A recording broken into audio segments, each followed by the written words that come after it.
Have you ever started learning Arabic but then got stuck? You see people online saying they got fluent in 6 months and you're left thinking, why am I still stuck on the basics? The worst part, most beginners without realizing it set themselves up to fail before they even start. Here's the thing, I think many people who start and don't succeed with Arabic aren't defeated by the language itself, they're defeated by how they think about it. This video is my advice from learning Arabic myself to help you reframe these challenges so you can go all the way. Ahlan ya ashabi, hi friends, I'm Qasim. I studied Arabic and Persian at Cambridge, and on this channel I break down how to learn Arabic efficiently and effectively. I've learned loads of languages and I want to help you out on your own language learning journey. So if you're interested in learning or improving your Arabic, then do consider subscribing. Today I want to talk about the 4 biggest mindset traps that slow down progress or make people even give up, and then we'll talk about how to overcome them. I know learning Arabic can be a huge challenge for a lot of people, and in my opinion, there is a huge mental aspect as to whether you succeed or not. We're going to cover the idea that Arabic is too hard, the confusion beginners often feel, the comparison trap, and the mistake of trying to learn everything at once. Let's dive in.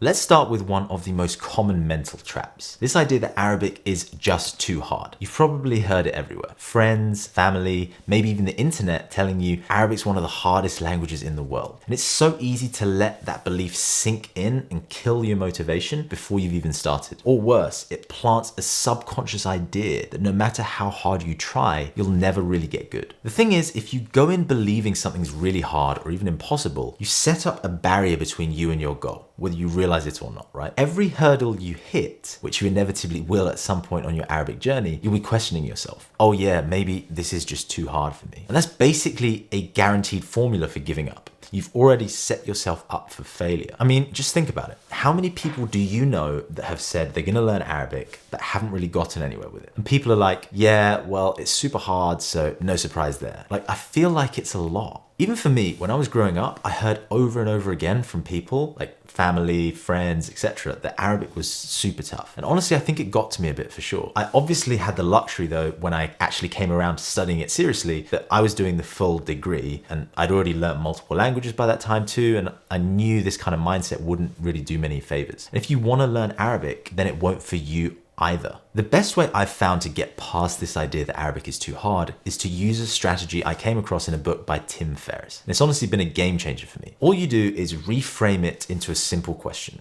What if this were easy? What if, instead of constantly telling yourself something's difficult, you ask, what if this was actually pretty doable? And it doesn't magically change the complexity of Arabic, but it changes you and it changes your mindset. It changes how you approach the task of learning Arabic and how you feel about it. You know, millions of people have tried to learn Arabic, and the most important variable in this equation is the person learning it, you. Instead of seeing every hurdle as proof it's too hard, you'll see every hurdle as a problem to be solved or a challenge to be overcome. And that tiny shift in attitude can change everything. Once you realize the door might not be locked after all, you're more curious, more open to creative study methods, and way less likely to quit at the first sign of difficulty. And this is how I think we should approach it. The first thing is believe it's possible for you to learn Arabic. People just like you with no special talent or resources have done it successfully before you, and you can do it too. The second thing is to adopt the what if this were easy mindset. Instead of asking why is this so hard, reframe it to what if this were easy? How would that change your approach? Would it make sitting down to study feel less intimidating? What would the easiest solution actually look like? And this shift opens you up to thinking creatively and finding small, manageable steps forward. Once you have this kind of belief and mindset down, it's so much more achievable to learn Arabic. But some parts still might take a bit of time to get your head around. That brings us onto our next mental trap. If there's one thing most people feel when starting Arabic, it's this. I feel lost, or I don't know how these pieces fit together, or will I ever actually learn this? It's like this mental chaos. There's the script that looks impossible at first, teachers dumping grammar terms like dual forms, case endings, genders, declensions. Oh, and if you don't hit that chaos early on, you definitely hit it when you try to speak modern standard Arabic and realize no one actually talks like that in real life. I remember for ages when I was learning Arabic, it felt completely different from other languages I tackled. With French or Spanish, I could kind of wing it sometimes, like read a sentence and figure out a few words because they're familiar. But with Arabic, nothing clicks right away. It felt like I was missing the bigger picture. And I think that's a super common experience because so much is just unfamiliar. The script, the grammar, even the sounds. It's easy for progress to feel slow and for the whole thing to feel unmanageable. I think quite a few people have these thoughts and then they quit. I want to give you the insight of my experience in this now, which is that I think the real problem here isn't Arabic itself. It's not being able to see a clear way forward. It's just hard to see the bigger picture at first when there's a mountain of unfamiliar things in front of you. But once you realize how structured Arabic is, how everything fits together, it starts to feel way more manageable. At its core, Arabic is based on patterns, right? You've got the root system that Arabic has, which you'll come across if you haven't yet, and is a perfect example. Learn one 3-letter root and suddenly you can unlock dozens of related words. Take kataba, for instance. You've got kitab, kataba, he wrote, maktab.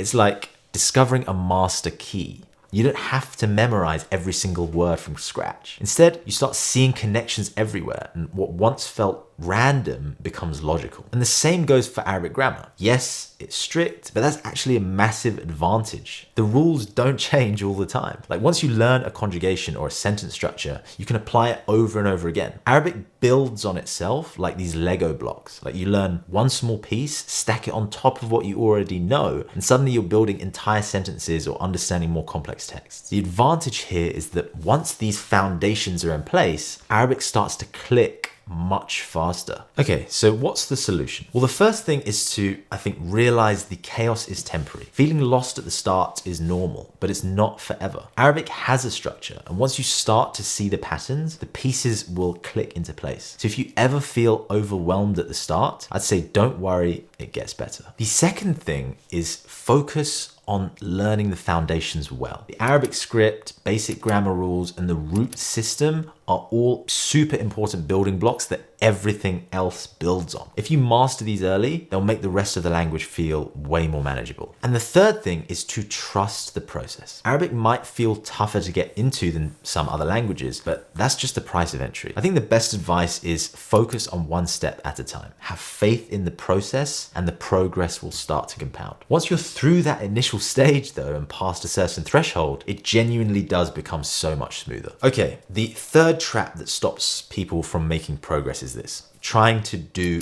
too much at once. Arabic has multiple lanes, right? Like modern standard Arabic, MSA, Quranic Arabic, and then the many dialects that people speak daily. The problem is some beginners try to learn everything simultaneously, thinking they have to like master it all to learn Arabic. And it's like trying to juggle 5 balls when you've never juggled before. The other version of this trap is when what people end up doing doesn't really align with their goals. Like you might want to speak Arabic, but after a year of MSA, you give up because it's not actually spoken anywhere. And I know at least 4 people who've done that. Or the other thing is you want to understand the Quran better, but you get sent down this like MSA rabbit hole for years as preparation. And then you end up thinking, whoa, I'm barely better at Quranic stuff. This is flipping hard. I'm just going to give up. And like, although this might seem like a logical step to focus on, multiple years of MSA to understand the Quran better, I think it only makes sense if you have a 15-year plan to master Arabic. For most people, they're just looking to understand a decent amount of words they see in the Quran, not become an Arabic scholar. Okay, so what should we do about this? In my view, when it comes to Arabic and most people's goals, focus is your superpower. You don't need to tackle all of Arabic at once. If you want to focus on Quranic Arabic, start there. If you're interested in conversational dialects, prioritize that. If you go down one route, it doesn't mean you're cutting off the other options. And over time, if you're interested in the other stuff, all these lanes of Arabic start to connect anyway. You'll begin to see how modern standard Arabic, classical Arabic, and dialects all overlap, and you'll be able to move between them more easily than you think in the future if you do end up sticking with it. So focus on a clear goal and what you need to learn to achieve that. This way, I think you'll keep up your momentum, stay motivated, and hopefully see progress faster. That brings us on to another challenge that trips people up, especially when they feel like they're not progressing fast enough. And that's the comparison trap. All right, let's talk about a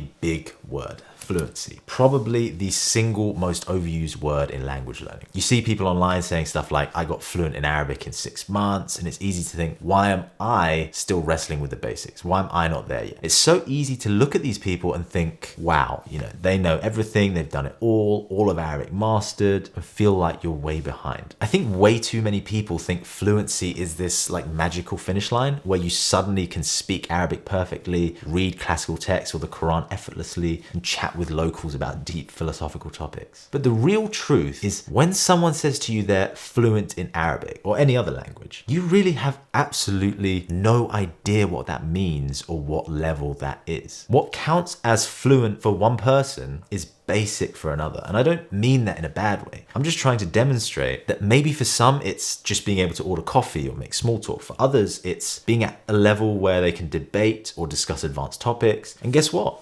Even native speakers don't know everything. They might know their dialect, but they're probably not out here reciting classical Arabic poetry or reading ancient manuscripts, and most won't be able to easily switch to perfectly spoken modern standard Arabic. What I'm getting at is these are all separate skills. Think about it this way. If you're a doctor, you know medical terms, right? But if I asked you to talk about architecture, suddenly you're just way out of your depth. It's the same thing with Arabic or any other language. So don't get discouraged by people claiming fluency because everyone's version is different. Your journey is yours, and I would say keep your eyes on your own progress. Now, this point isn't just about fluency. It's about how we compare ourselves to others and how this comparison in this kind of context is almost always based on incomplete information. You don't know their background, their goals. You don't know what their version of fluent looks like. So instead of focusing outward, I think it's much more beneficial to focus on these two key ideas. The first is define your own version of success. What do you want to achieve, right? Like if you're learning modern standard Arabic, which isn't even conversational, then fluency might not be the right metric. Instead, maybe you want to ask yourself, do I want to read Quranic verses, understand news clips, speak in dialect? Your version of success should match your goals, not someone else's. And the second thing here is to accept that timelines vary, right? Different skills or goals require different depths of study and take different amounts of time. Comparing your progress to someone on a completely different path is just not that useful. And once you do both of these things, you'll stop competing with or comparing yourself to others against vague metrics that exist differently in everyone's heads. You free yourself from unrealistic standards, and you can be winning from day one. There's a phrase I came across recently which is true for life in general, but I think applies nicely here, which is if you're doing the right things, achieving the goal is almost guaranteed, but speed is not. And I really like that idea because I think it's true. If you found this video helpful, then you might be interested in checking out this other video. Otherwise, I'll see you in the next one.